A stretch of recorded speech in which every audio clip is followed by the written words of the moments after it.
لا إله إلا الله وحده لا شريك له ونشهد أن سيدنا ونبينا وحبيبنا وشفيعنا وسندنا وإمامنا ومولانا محمدا عبده ورسوله صلى الله عليه وعلى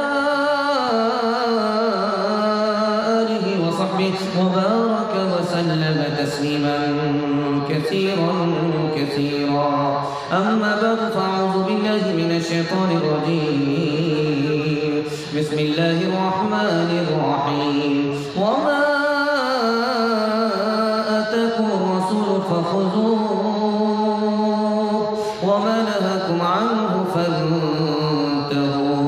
صدق الله مولانا العظيم. وقال النبي صلى الله عليه وسلم فمن رغب عن سنتي فليس مني، أو كما قال عليه الصلاة والسلام. سبحان الله وبحمده سبحان الله العظيم وبحمده يستغفر الله. صلى الله على سيدنا محمد صلى الله عليه وسلم. اللهم صل على سيدنا محمد يا رب صل عليه وسلم. کوئی نبی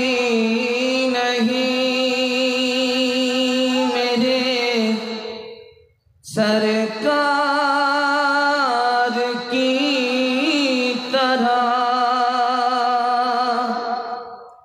یعنی جناب احمد مختار کی طرح. شق القمر کا معجزہ قربان جائیے،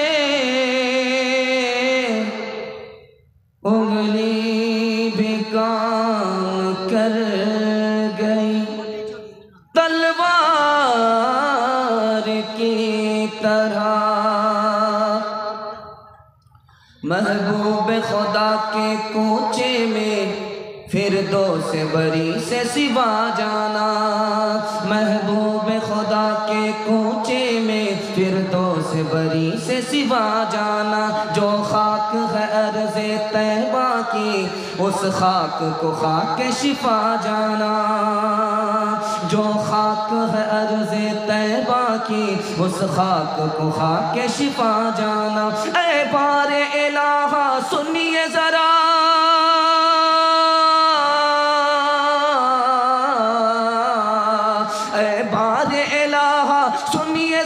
مقبول ہو بس اتنی سی دعا، تا عمر رہے ان کے در پر جانا آنا آنا جانا. تا عمر رہے ان کے در پر جانا آنا آنا جانا. اللہ کی رحمت سن کے جسے ہر فرد مسلمان پر برسے.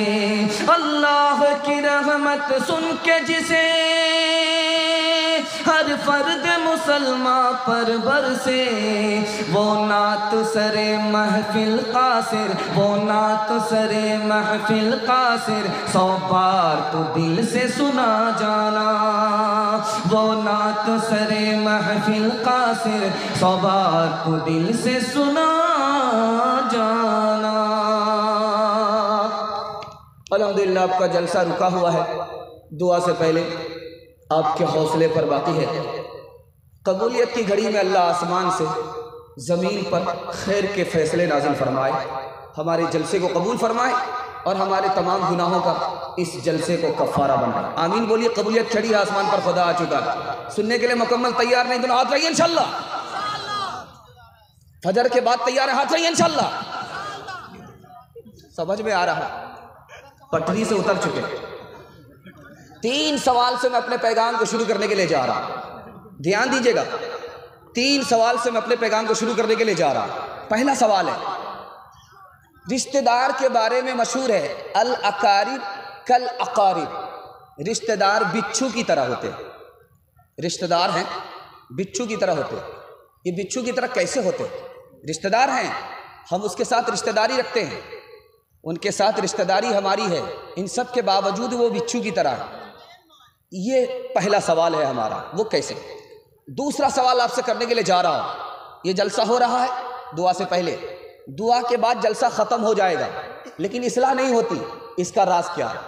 اصلاح کیوں نہیں ہوتی؟ اصلاح معاشرہ کا جلسہ ہے، دعا سے پہلے ہے، دعا کے بعد جلسہ ختم ہو جائے گا، اصلاح کیوں نہیں ہوتی ہے؟ یہ میرا دوسرا سوال ہے۔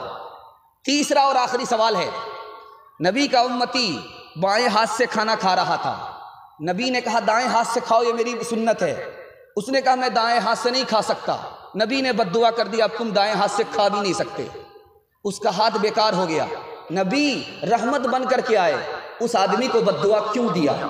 یہ میرا تیسرا سوال ہے۔ آدھا تیار ہے، آدھا تیار نہیں، ہاتھ رہیے انشاءاللہ۔ یہ آدھا تیار نہیں، آدھا تیار ہے۔ 3 سوال سے ہمارا پیغام شروع ہو رہا ہے۔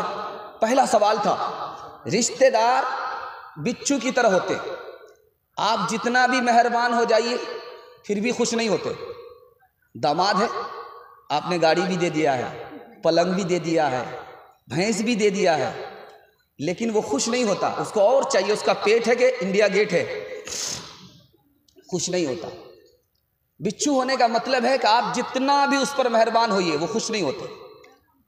آسان علاج یہی ہے کہ آپ خدا کو خوش کیجئے، وہ خوش ہو یا نہ ہو، اللہ خوش کر دے۔ دوسرا نمونہ لا رہا ہوں، دھیان سے سنیے گا، جلسہ ختم ہو جائے گا، کچھ دیر کے لیے جلسہ آپ کا رکا ہوا ہے، جلسہ تھوڑی دیر میں ختم ہو جائے گا، لیکن اصلاح کیوں نہیں ہوتی ہے؟ ہر آدمی دوسرے کی فکر کر رہا ہے، اپنی فکر نہیں کر رہا، اس لیے اصلاح نہیں ہوتی ہے۔ دوسرے کی فکر ہے، اپنی فکر نہیں ہے۔ انشاءاللہ شادی کے موقع سے بیٹا کا باپ گاڑی بھی مانگے گا، ہاتھ رہیے انشاءاللہ، سمجھ میں آ رہا۔ تیسرا اور آخری سوال تھا، بائیں ہاتھ سے کھانا کھا رہا تھا، نبی نے کہا دائیں ہاتھ سے کھاؤ، اس نے کہا میں نہیں کھا سکتا، اللہ کے رسول نے کہا اب تم کھا بھی نہیں سکتے ہو، ہاتھ بیکار ہو گیا، بد دعا کیوں دیا؟ اس نے تکبر کیا، وہ جھوٹ بولا کہ میں دائیں ہاتھ سے نہیں کھا سکتا، وہ کھا سکتا تھا، اس کا دایاں ہاتھ کام کر رہا تھا، نبی نے کہا تھا کہ دائیں ہاتھ سے کھاؤ، اس نے تکبر کیا، جھوٹ بولا، جھوٹ بولنے کی وجہ سے، تکبر کرنے کی وجہ سے وہ جہنم کے عذاب کا مستحق ہو رہا تھا، نبی نے بد دعا کر دیا تاکہ جہنم کے عذاب سے بچ جائے، دنیا ہی کی مصیبت اٹھا لے۔ انشاءاللہ شادی کے بعد داڑھی ہوگی، ہاتھ رہیے انشاءاللہ۔ یہ شور ہے ہو گئے دنیا سے مسلمان ابو، ہم یہ کہتے ہیں کہ تھے بھی کہیں مسلم موجود، وضع میں تم ہو نصارا تو تمدن میں ہنوز، یہ مسلمان ہیں جنہیں دیکھ کے شرمائے یہود، وہ زمانے میں معزز تھے مسلمان ہو گئے، اور ہم خار ہوئے تاریخ قرآن ہو گئے۔ نمونہ لا رہا ہوں، تیزی کے ساتھ لا رہا ہوں، سنت کے حوالے سے آپ کو پیغام دے رہا ہوں۔ مولانا الیاس صاحب رحمۃ اللہ علیہ کی مجلس میں ایک آدمی آتا تھا، داڑھی نہیں رکھتا، مولانا الیاس صاحب کچھ نہیں کہتے، وہ آ رہا ہے جا رہا، آ رہا جا رہا، مہینہ گزر گیا، سال گزر گیا، کچھ نہیں کہا کہ داڑھی رکھو۔ ایک دن ہمت کر کے کہہ دیا کہ بھائی داڑھی کیوں نہیں رکھتے ہو، نبی کی سنت ہے، آنا ہی بند کر دیا۔ اب مولانا الیاس صاحب رحمۃ اللہ علیہ نے کہا کہ آنکھ بند ڈبہ گائے، کہاں چلا گیا؟ کہا کہ حضور آپ نے داڑھی رکھنے کے لیے کہا، شرمندہ ہوا اس لیے نہیں آ رہا ہے۔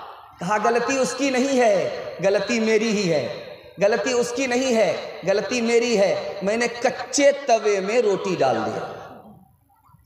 دوسری مثال لا رہا ہوں، بہت دھیان سے سنیے گا۔ سید احمد شہید رحمۃ اللہ علیہ کے پاس ایک آدمی آیا، کہا میں داڑھی کو سنت نہیں سمجھتا ہوں۔ کہا کہ اس کی کیا دلیل ہے؟ کہا میرے پاس دلیل ہے، داڑھی سنت نہیں ہے، اس کے پاس مضبوط دلیل ہے، اس کے لیے مضبوط دلیل میرے پاس ہے۔ کہا کہ وہ کیسے؟ کہا جب بچہ پیدا ہوتا ہے تو اس کو داڑھی نہیں ہوتی، جب جوان ہوتا ہے تب داڑھی ہوتی ہے، تو جوانی میں مونچھ بھی آتی ہے، مونچھ کو کٹاتے ہیں، جوانی میں داڑھی بھی آتی ہے تو داڑھی کو بھی کٹا۔ تو حضرت نے بہت پیارا جواب دیا، حضرت نے بہت پیارا جواب دیا، کہ جس وقت بچہ پیدا ہوتا ہے منہ میں دانت بھی نہیں ہوتا تو دانت توڑ کر کے پوپلا بن جاؤ۔ تیسری مثال لا رہا ہوں، بہت دھیان سے سنیے گا۔ مرزا قتیل بہت بڑے شاعر تھے، داڑھی نہیں رکھتے تھے۔ اس کا مرید آیا، اس نے کہا کہ حضور آپ داڑھی بنا رہے ہو، نبی کی نعت پڑھتے ہو اور داڑھی بنا رہے ہو؟ کہا میں داڑھی بناتا ہوں، کسی کا دل نہیں توڑتا۔ کہا دل نہیں توڑتے؟ نبی کا دل ٹوٹ رہا ہے اور کہتے ہو کہ دل نہیں ٹوٹ رہا۔ کہا کہ اللہ تمہیں جزائے خیر دے، آج تو نے میری آنکھ کھول دی، آج کے بعد داڑھی نہیں بناؤں۔ آخری مثال لا رہا ہوں، دھیان سے سنیے گا۔ پاکستان میں شادی ہو رہی ہے، لڑکا مجلس میں بیٹھا ہوا ہے، لڑکی مجلس میں بیٹھی ہوئی ہے، 150 سال پرانی بات ہے۔ لڑکی نے شادی سے پہلے لڑکا کو دیکھا نہیں، ادھر سے لڑکا ایجاب بولتا ہے، ادھر سے لڑکی قبول کرتی ہے، نکاح ہو جاتا ہے۔ اور نکاح پڑھانے کے لیے کون؟ اس وقت کے بڑے عالم شیخ احمد علی لاہوری رحمۃ اللہ علیہ رجسٹر لے کر کے بیٹھے ہوئے۔ لڑکی نے اچانک لڑکے کو دیکھا، لڑکا داڑھی والا ہے، عالم دین ہے۔ لڑکی کھڑی ہو جاتی ہے اور کہتی ہے کہ مجھے داڑھی والا لڑکا پسند نہیں ہے۔ اب حضرت کا مراقبے میں چلے گئے، لوگوں نے سوچا کہ مارے شرم کے سر جھک گیا، مراقبے میں چلے گئے۔ تھوڑی دیر کے بعد سر اٹھایا اور کہا کہ پتہ ہے اس لڑکی نے انکار کیوں کیا، داڑھی کو پسند کیوں نہیں کیا؟ یہ راز بتا رہا ہوں۔ اس کے باپ نے حرام کمایا، اس کو حرام کھلایا، اس کے پیٹ میں حرام ہے، اس لیے سب پسند ہے، نبی کی سنت پسند نہیں ہے۔ میں ہاتھ جوڑ کر کے آپ سے کہتا ہوں، داڑھی نہیں رکھتے ہیں، گناہ ہے، لیکن توبہ کرتے رہیے، اس کو گناہ سمجھتے رہیے۔ میری غلط عادت ہو گئی، اللہ معاف کرے، آپ کا ایمان سلامت رہے گا۔ لیکن داڑھی نہ رکھ کر کے چوری کر کے سینہ جوری مت کیجیے گا، داڑھی کا مذاق بھول سے مت اڑائیے گا، ہاتھ جوڑ کر کے کہتا ہوں، ایمان چلا جائے۔ داڑھی نہیں رکھتے ہیں، توبہ کرتے ہیں، ایمان سلامت ہے، کل اللہ توفیق دے گا، آپ کے چہرے پر داڑھی ہوگی، اس سے پہلے ایمان آپ کا سلامت رہے گا۔ لیکن اگر آپ نے داڑھی کی توہین کر دی، ایمان چلا جائے گا۔ داڑھی کی توہین ہے کیا؟ داڑھی کی توہین سے ایمان کیوں چلا جاتا؟ یہ راز میں آپ کو بتا رہا ہوں۔ داڑھی کی توہین کیا ہے؟ میں داڑھی رکھتا ہوں، مجھ کو کھجلی ہوتی ہے، ایسا لگتا ہے کہ بیگن کھا رہا ہوں، داڑھی کی توہین ہے۔ داڑھی رکھنے کے بعد میں بوڑھا معلوم ہوتا ہوں، داڑھی کی توہین ہے۔ داڑھی رکھتا ہوں، یہ تو سرکاری گھاس معلوم ہوتی ہے، یہ بھی کوئی رکھنے کی چیز ہے، یہ داڑھی کی توہین ہے۔ توہین کے بعد ایمان کیوں چلا جاتا؟ داڑھی نبی کی سنت ہے، نبی کی پسند ہے۔ جو نبی کی سنت میں، نبی کی پسند میں عیب لگائے، وہ نبی کا امتی مسلمان نہیں ہو سکتا۔ انشاءاللہ بیوی سے پوچھ کر کے داڑھی رکھیں گے، ہاتھ لائیے انشاءاللہ۔ شکل تمہاری عورت جیسی، تم نے بنا لی صورت کیسی، مونچھ اڑائیں داڑھی بنوائیں، عورت جیسی شکل بنائیں، تمہیں کیا ہو گیا ہے، تمہیں کیا ہو گیا ہے، راہ شریعت راس نہ آئے، اوروں کا چلن ہے بھائی، تمہیں کیا ہو گیا ہے، تمہیں کیا ہو گیا ہے۔ انشاءاللہ جوانی کے بعد بڑھاپے میں داڑھی رکھیں گے، ہاتھ اٹھا دیجیے انشاءاللہ۔ ابھی تک پٹری چھوڑے ہوئے، دھیان بھی نہیں ہے کہ کہاں ہاتھ اٹھانا چاہیے، تو کنیا کے بھی ماموں ہیں، دلہا کے بھی ماموں، سب میں ہاتھ اٹھا رہے۔ دوسرا پیغام لا رہا ہوں، دھیان سے سنیے گا، آپ کا میں جائزہ بھی لے رہا ہوں ساتھ ساتھ میں کہ آپ دل و دماغ سے مکمل تیار ہے یا نہیں، اس لیے زبان کی رفتار سے دھوکہ مت کھائیے۔